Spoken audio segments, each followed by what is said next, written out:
Jérôme Guicheux est chercheur INSERM du laboratoire d'ingénierie ostéo-articulaire et dentaire au CHU de Nantes. Enfant, il a vu son père souffrir de rhumatisme.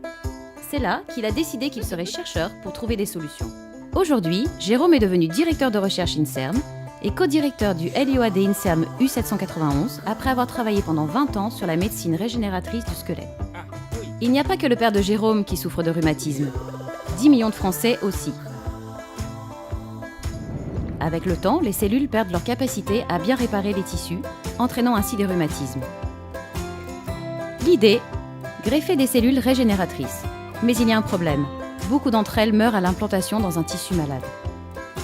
Jérôme a l'idée d'utiliser un biomatériau pour encapsuler les cellules afin de les protéger. Le concept pourrait permettre de prévenir la dégénérescence des tissus et traiter l'arthrose du genou et des disques intervertébraux. L'enjeu, c'est de trouver la bonne recette. Le cartilage, c'est un mélange de cellules, de sucre, d'eau et de protéines. Grâce au biomatériau hydrogel de polysaccharides, il ne reste plus qu'à trouver le bon dosage pour créer du cartilage artificiel.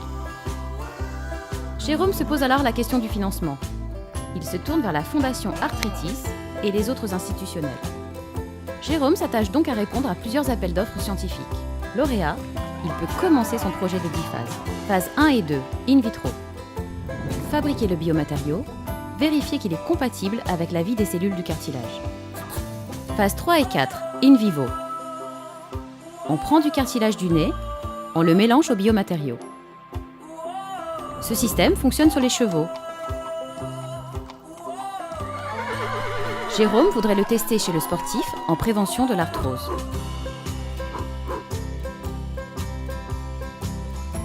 Pour continuer à avancer, il manque de l'argent. La Fondation Arthritis finance 1,5 million d'euros. Jérôme va pouvoir aborder la phase 5. Phase 5 à 8, essais cliniques. D'abord, des tests de sécurité et d'efficacité. On passe ensuite de quelques patients à une centaine de patients. Phase 9 et 10, autorisation de mise sur le marché. Les industriels prendront le brevet pour délivrer le médicament final aux patients. Comme Jérôme, une trentaine de chercheurs bénéficient chaque année de subventions de la Fondation Arthritis.